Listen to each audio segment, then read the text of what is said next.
राधे राधे दोस्तों, आज की इस वीडियो में हम सुनेंगे शरद पूर्णिमा व्रत कथा। इसका पाठ करने से या सुनने से आपको व्रत का पूर्ण फल प्राप्त होगा। शरद पूर्णिमा का हिंदू धर्म में बहुत खास महत्व होता है।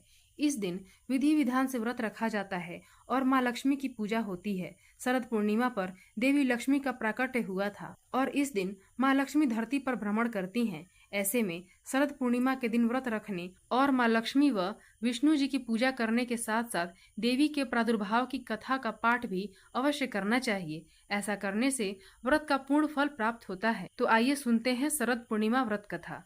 भीष्म जी ने कहा, मुने, मैंने तो सुना था कि देवी लक्ष्मी क्षीर समुद्र में प्रकट हुई हैं, लेकिन आप ऐसा कह रहे हैं कि वो भृगु की पत्नी के गर्भ से उत्पन्न हुई हैं। पुलस्त जी ने जवाब दिया, राजन, तुम अपने प्रश्न का उत्तर मुझसे सुनो। देवी लक्ष्मी के जन्म का संबंध समुद्र से है। यह बात मैंने खुद भी ब्रह्मा जी के द्वारा सुनी हुई है। एक समय की बात है जब दैत्यों और दानवों ने बड़ी मात्रा में सेना लेकर देवताओं पर चढ़ाई की थी। उस समय युद्ध के दौरान देवता दैत्यों के सामने परास्त हो गए थे। तब इंद्र आदि संपूर्ण देवता अग्नि को आगे करके ब्रह्मा जी के शरण में पहुंच गए। वहां जाकर उन्होंने अपना सारा हाल अच्छी तरह बताया।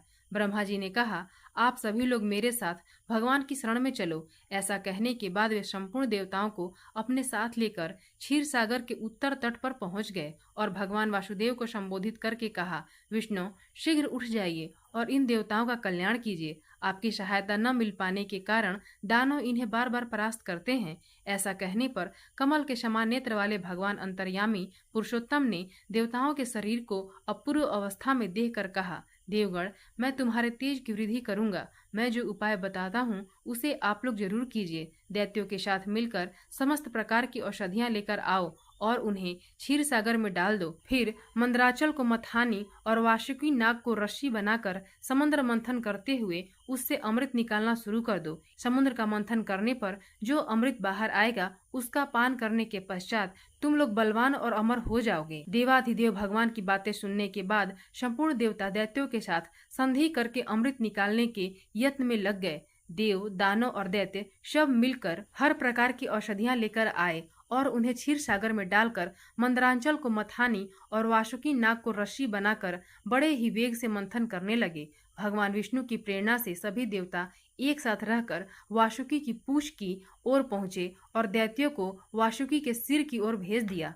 भीष्म जी, वासुकी के मुख की सांस तथा विषाग्नि से झुलसने के कारण सब दैत्य निस्तेज हो गए। क्षीर समुद्र के बीच में ब्रह्म देवताओं में श्रेष्ठ भगवान ब्रह्मा तथा महातेजस्वी महादेव जी कच्छप रूपधारी श्री विष्णु की पीठ पर खड़े होकर अपनी भुजाओं से कमल की भांति मंदरांचल को पकड़े हुए थे और स्वयं भगवान श्री हरि कूर्म रूप धारण करके क्षीर सागर के अंदर देवताओं और दैत्यों के बीच मौजूद थे। वे मंदरांचल को अपनी पीठ पर लिए हुए डूबने से बचा रहे थे। तदंतर जब देवता और दानवों ने क्षीर समुद्र का मंथन शुरू किया तब पहले उससे देव पूजित कामधेनु का आविर्भाव हुआ था, जो घी दूध की उत्पत्ति का स्थान मानी गई।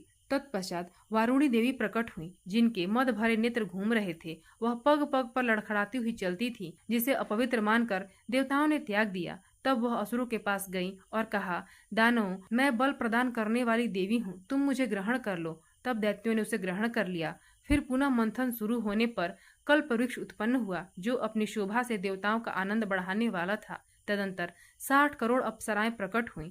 वे देवता और दानवों की सामान्य रूप से भोग्या हैं। जो कोई भी पुण्य कर्म करने के बाद देवलोक में जाते हैं उनका भी उन पर समान अधिकार रहता है। इसके बाद शीतल किरणों वाले चंद्रमा का प्रादुर्भाव हुआ, जो देवताओं को आनंद प्रदान करने वाले थे। उन्हें भगवान शंकर ने अपने लिए मांगते हुए कहा कि देवताओं, ये चंद्रमा मेरी जटाओं के आभूषण होंगे, अतः मैं इन्हें लेता हूँ। ब्रह्मा जी ने बहुत अच्छा कहते हुए शिव जी की बात का अनुमोदन किया। तत्पश्चात कालकूट नामक भयंकर विष प्रकट हुआ, जिससे देवता और दानव हर किसी को बहुत पीड़ा हुई। तब शंकर जी खुद की इच्छा से उस विष को लेकर पी गए। इसी के कारण उनके कंठ में काला दाग पड़ गया। तभी से वे महेश्वर नीलकंठ कहलाने लगे। क्षीर सागर से निकले हुए विष का जो अंश पीने से बच गया था उसे नागों ने ग्रहण कर लिया। तदंतर अपने हाथ में अमृत से भरा हुआ कमंडलू लिए धन्वंतरी जी प्रकट हुए। वे श्वेत वस्त्र धारण किए हुए थे। वैधराज के दर्शन से सभी का मन स्वस्थ और प्रसन्न हो गया।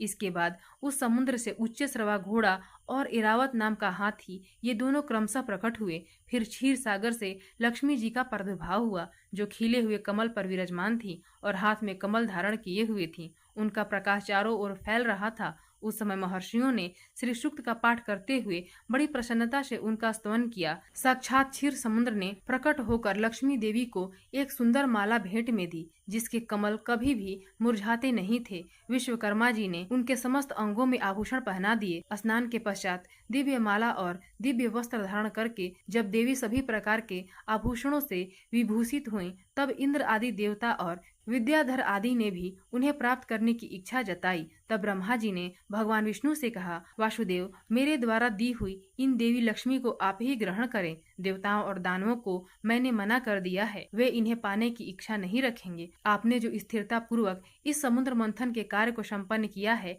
इससे मैं बहुत संतुष्ट हूँ। ऐसा कहकर ब्रह्मा जी लक्ष्मी देवी से बोले, देवी, तुम भगवान केशव के पास चली जाओ। मेरे दिए हुए पति को पाकर अनंत वर्षों तक आनंद का उपभोग कीजिए। ब्रह्मा जी के ऐसा कहने के बाद लक्ष्मी जी समस्त देवताओं को देखते देखते श्री हरि के वक्ष स्थल में चली गईं और भगवान से बोली, देव, आप कभी मेरा परित्याग न करें। संपूर्ण जगत के प्रियतम, मैं सदा आपके आदेश का पालन करती हुई आपके वक्ष स्थल में निवास करूंगी। ऐसा कहकर लक्ष्मी देवी ने कृपापूर्ण दृष्टि से देवताओं की तरफ देखा, जिससे उन्हें बड़ी प्रसन्नता हुई। वही लक्ष्मी से परिव्यक्त होने पर दैत्यों को बड़ा उद्वेग हुआ। उन्होंने झपट कर धन्वंतरी के हाथ से अमृत का पात्र ले लिया। तब विष्णु जी ने माया से एक सुंदर स्त्री का रूप धारण करके दैत्यों को लुभाया और उनके निकट जाकर बोले, यह अमृत का कमंडलू मुझे दे दो। उस त्रिभुवन सुंदरी रूपवती स्त्री को देखकर दैत्यों का चित्त काम के वशीभूत हो गया। ऐसे में उन्होंने चुपचाप वह अमृत उस सुंदरी के हाथ में पकड़ा दिया और स्वयं उसका मुंह देखने लगे। दानवों से अमृत लेकर भगवान ने देवताओं को दे दिया और इंद्र आदि देवता तत्काल उस अमृत को पी गए। यह देख दैत्यगण अलग अलग प्रकार के अस्त्र शस्त्र और तलवार हाथ में लेकर देवताओं पर टूट पड़े, लेकिन सभी देवता अमृत पीकर बलवान हो चुके थे। उन्होंने दैत्य सेना को परास्त कर दिया। देवताओं की मार पड़ने पर दैत्यों ने भागकर चारों दिशाओं की शरण ले ली और कितने ही पाताल में घुस गए। तब संपूर्ण देवता आनंद मग्न हो शंख चक्र गदा धारण करने वाले भगवान विष्णु को प्रणाम करके स्वर्गलोक में पहुंच गए। तभी से सूर्यदेव की प्रभा स्वच्छ हो गई और वे अपने मार्ग से चलने लगे। भगवान अग्निदेव भी मनोहर दीप्ति से युक्त हो प्रज्वलित होने लगे और सब प्राणियों का मन धर्म में संलग्न रहने लगा। भगवान विष्णु से सुरक्षित होने के बाद समस्त त्रिलोकी श्री संपन्न हो गई। उस समय समस्त लोकों को धारण करने वाले ब्रह्मा जी देवताओं से बोले, देवगण, मैंने तुम्हारी रक्षा के लिए भगवान विष्णु को तथा देवताओं के स्वामी उमापति महादेव को नियत किया है। वे दोनों तुम्हारे योगक्षेम का निर्वाह करेंगे। तुम सदैव उनकी उपासना करते रहो, क्योंकि वे तुम्हारा कल्याण करने वाले हैं। उपासना करने से ये दोनों महानुभाव हमेशा तुम्हारे क्षेम के साधक और वरदायक होंगे। ऐसा कहकर भगवान ब्रह्मा जी अपने धाम को चले गए। उनके जाने के पश्चात इंद्र ने देवलोक की राह ले ली। तत्पश्चात श्री हरि और शिव जी भी अपने अपने धाम बैकुंठ एवं कैलाश में जा पहुँचे। तदंतर देवराज इंद्र तीनों लोकों की रक्षा करने लगे। महाभाग, इस प्रकार लक्ष्मी जी क्षीर सागर से प्रकट हुई थी। प्रेम से बोलिए लक्ष्मी माता की जय।